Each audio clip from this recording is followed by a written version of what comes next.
पति भले ही निहार ले बाहर कितनी भी तितलियाँ, पति भले ही निहार ले बाहर कितनी भी तितलियाँ, पर दिल तो पत्नी के नैनों में ही ठहरा होता है।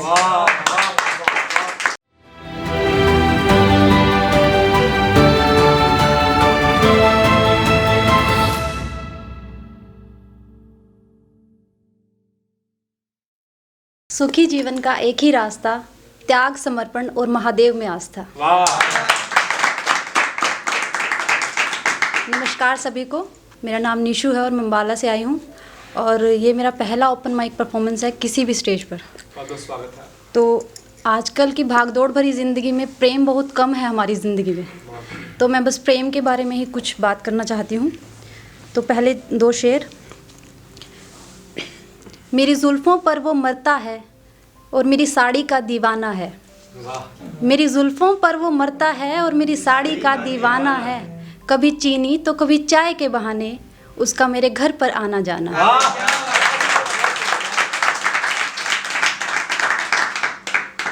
तुम आए ज़िंदगी में तो सब गम हवा हो गए। तुम आए ज़िंदगी में तो सब गम हवा हो गए। ऐसे ठहरे मेरी रूह में कि हर दर्द की दवा हो गए। तो सबसे पहले एक प्रपोज़ल है, लड़की प्रपोज़ करती है तो उसके ऊपर लिखी है कविता। टाइटल है जीवन साथी बन जाऊंगी। तुम दीपक बनो तो मैं बाती बन जाऊंगी। तुम दीपक बनो तो मैं बाती बन जाऊंगी। अगर तुम हाँ कहो मैं जीवन साथी बन जाऊंगी। होली पर रंगों से घर को सजाऊंगी। दिवाली पर दियों से घर को जगमगाऊंगी। होली पर रंगों से घर को सजाऊंगी और दिवाली पर दियों से घर को जगमगाऊंगी। तुम्हारे जीवन में मैं प्रेम पाती बन जाऊंगी। तुम्हारे जीवन में मैं प्रेम पाती बन जाऊंगी। अगर तुम हाँ कहो मैं जीवन साथी बन जाऊंगी। तुम्हारे इस घर आंगन को मैं खुशियों से भर जाऊंगी। तुम्हारे इस घर आंगन को मैं खुशियों से भर जाऊंगी। अपनी रूह का ज़र्रा ज़र्रा भी मैं नाम तुम्हारे कर जाऊंगी। शहरी लड़की हूँ तो क्या हुआ, शहरी लड़की हूँ तो क्या हुआ, तुम्हारे लिए मैं देहाती बन जाऊंगी। अगर तुम हाँ कहो मैं जीवन साथी बन जाऊंगी। तो फिर प्रपोज़ल एक्सेप्ट हो जाता है, शादी हो जाती है। फिर उसके बाद ये है कि ज़्यादातर हमने देखा है कि पति पत्नी के झगड़ों पर कविताएं बनती हैं और शायरी बनती है। तो मैंने कहा ऐसा नहीं है, प्रेम भी है बहुत पति पत्नी के बीच में, तो उस पर कुछ लिखा था। उससे पहले एक शेर। वो लड़का मुझे पुकारता है तो मैं हाँ जी कहती हूँ। वो लड़का मुझे पुकारता है तो मैं हाँ जी कहती हूँ। बहुत खुश होता है वो जब उसकी माँ को मैं माँ जी कहती हूँ। तो पति पत्नी और प्रेम पर जो कविता है वो ऐसे है। पति पत्नी के झगड़ों पर बहुत कविताएं बनती हैं। अरे भाई क्या उनमें कभी नहीं बनती है। बस यही सोचकर आज लिखी है ये कविता, जिसमें बहेगी बस पति पत्नी के प्रेम की सरिता। आदिकाल से चला आ रहा ये बंधन आज ही बना थोड़ी है। आदिकाल से चला आ रहा ये बंधन आज ही बना थोड़ी है।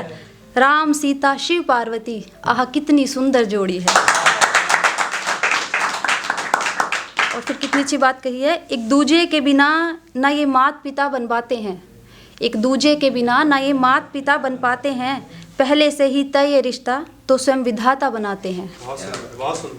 एक का अंश दूजे की देह में पलता है।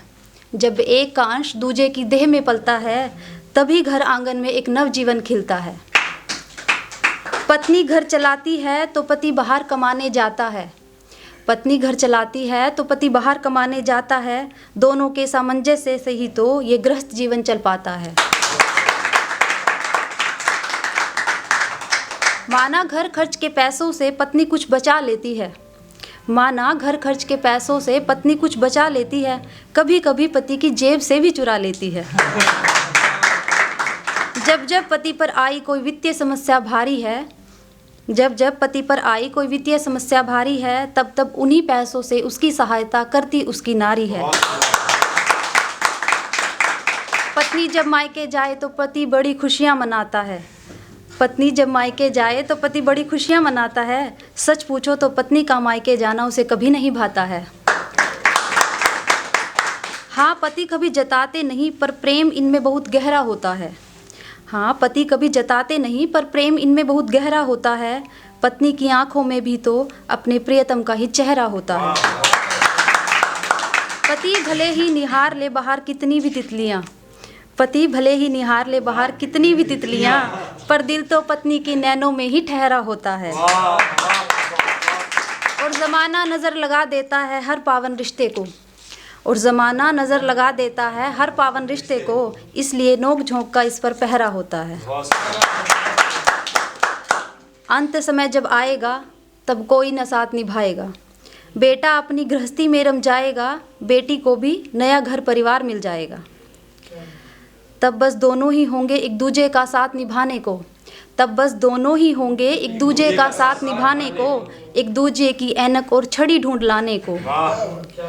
और अंत में बस ये कहना चाहती हूँ कि अगर पति कुछ नहीं है पत्नी के बिना, कि अगर पति कुछ नहीं है पत्नी के बिना, तो पत्नी भी पति बिन अधूरी है, तो पत्नी भी पति बिन अधूरी है। और हाँ, इस पावन रिश्तों में थोड़ी नोक झोंक ज़रूरी है, थोड़ी नोक